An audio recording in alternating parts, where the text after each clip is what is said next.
focus in these early stages of the season, Clark? You know, Kevin, I think the biggest thing is just building chemistry, getting a level of comfort with one another, learning tendencies and preferences. Chemistry is the key at this time of the season.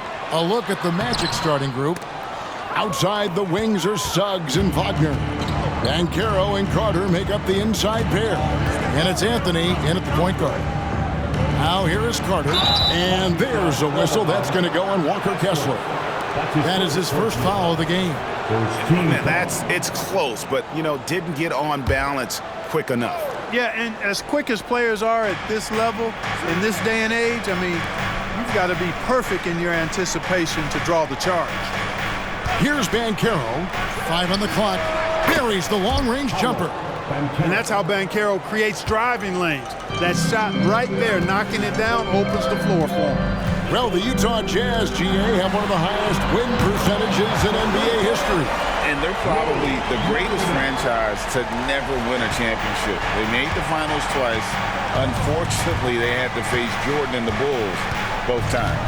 And here's Wagner after the three-pointer from Lauri Markkanen. Here's Dunn. Gets the three-pointer to fall. You know, this is something Dunn's trying to work on, firing off the catch, becoming more fluid, a little less robotic. Anthony, the pass to Carter. There's 48 seconds left to play in the first.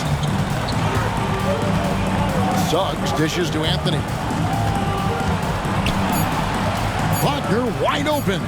And they come right back with their own three-pointers. Wagner with the right back at your answer on the three. Pretty impressive right there. Markkanen can't get it to go. And he didn't punish them for the weak coverage there, but they can't count on him to continue missing. Utah's gone 2 or 3 from deep so far in this game.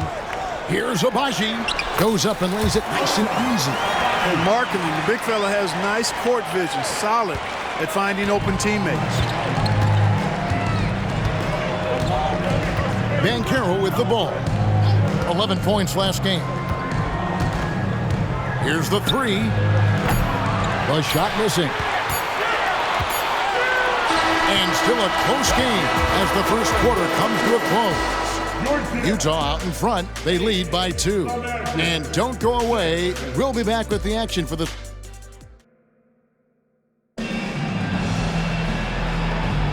And this has been a fairly close game through the first quarter, and we'll see what happens here in the second. And guys, what's your take on Utah so far? Just a terrific first quarter, sparked really by their unselfishness. Yeah, and you know, so many of their hoops came off an assist, which is a good sign of ball movement and sharing that ball. Kelly Olynyk is out there with Collins. Then there's Sexton. Then there's Markkanen. And it's George in at the point. That's the group for Utah getting going here in the second. Greg, this Keontae George is explosive. When he goes in the paint, he is like a wrecking ball. Very physical driver for a guard. Can be streaky, but boy, when he heats up, watch out. Here's Fultz. Rebounded by the Jazz. They come into this one following the loss to the Grizzlies. And in terms of intensity, they kind of took the night off. It looked like they were just going through the motions. Yeah, you know, to me, I agree. They just never looked engaged, which is surprising considering how close the game ended up being. Right now, I'd send it over to the sidelines and get a report from David Aldridge. Thanks very much. Wendell Carter Jr. didn't break through in his first stop with the Bulls, but he's become a cornerstone player with the Magic. What he says is, I've definitely tapped into a different side of myself. Defensively, being able to guard 1 through 5. Just continuing to go up from there and helping my team. Kevin? Good stuff, D.A. Thank you. Fultz looking around. Over George. No good off the back of the rim. And so George will bring it up for Utah. 7-point game, the biggest lead in the game. Collins, good. And let the big man eat. It's clear that Collins loves getting these kinds of scoring opportunities. Here's Banchero. Here's the screen to end the run. Nice jump shot. Good. Banchero's got 5. And the lack of effort to fight over the screen there makes that an easy shot. Well, I'm going to credit the screen. I mean, that's a good, strong pick. All right, thank you, David. And folks, don't go away. After the break, we'll see you right back here for the start of quarter number 3.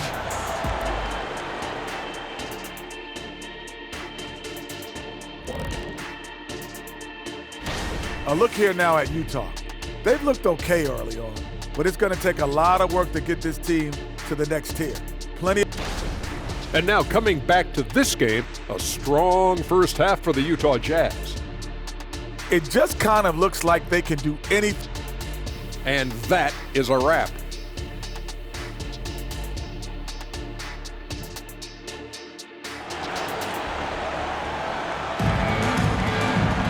And we hope you've enjoyed the broadcast so far. We're halfway through the game. It's been quite a game for Lauri Markkanen. And even with the defense shading towards him on every trip down, he still finds a way to come up big. Well, we're not surprised by that. No more than what we've come to expect of him. He can adapt and adjust to anything a defense tries to throw at him. And so in the game for the Magic, forward spots, it's Wagner and Banchero. The guard pair for them, Anthony and Suggs. And it's Carter in at the 5 spot. And there's the bucket from Markkanen. And Greg, when things go crazy, coaches are often the first to go. But how often does that improve things? Sometimes it goes the opposite direction, Kevin. But the simple fact is it's usually easier to change the coach than it is to turn over the roster. And Anthony has no off switch, which I like. He's adept at attacking defenses and drawing fouls. And Clark, much like his pops, Cole Anthony has proven to be a skilled ball handler. Yeah, I would agree with that. Perhaps it runs in the DNA, huh? He definitely has some strong instincts out there, and I know he got a little bit of that from you, Greg. And he does his part to help others find shots when he's not scoring himself. And Banchero passes to Suggs. Great look, but off the mark. Nobody even close to him, and he can't believe he doesn't knock it down. Abaji off target from outside. And not allowing the shooter even an inch of breathing room on that one. And guys, that's exactly the kind of high-impact defense they want to see out of him. Oh, and how about squeezing the orange as tight as he could there before the stuff? Yeah, no way he's going to lose that thing on the way up. Better safe than sorry, right? 90 seconds now into the second half. Launches it. Kessler with the rebound. Kessler's got his 4th rebound with that last one here tonight. Markkanen passes to Clarkson. And again, it's the Jazz from deep. It's been this way since halftime. Tremendous production from beyond the arc. Boy, it's been a 3-point barrage. They came out gunning and have not stopped. That shot wide open. Banchero's got 8. How about dueling from long range, just going at each other?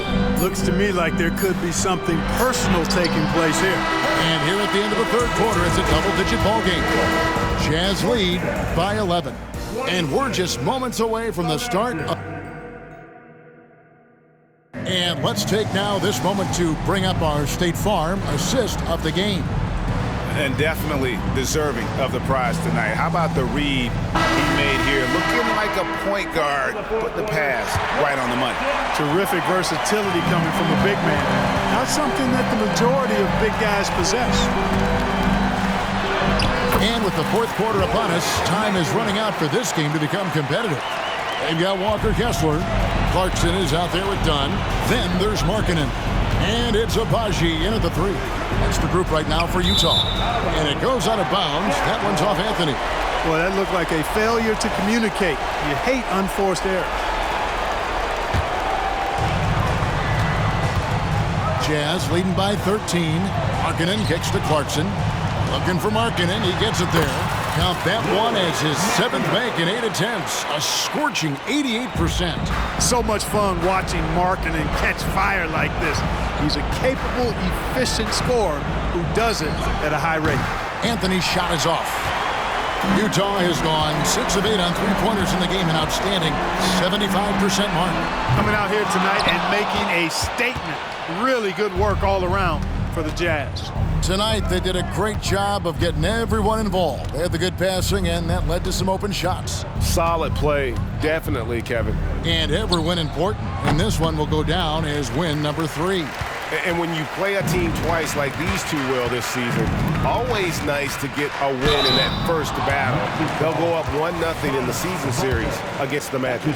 And what a tremendous standout performance it was for Lauri Markkanen. Boy, he was absolutely relentless at the offensive end, guys. Smelled blood and went for it. So Utah going with an almost entirely new group here. Collins checked in for Walker Kessler.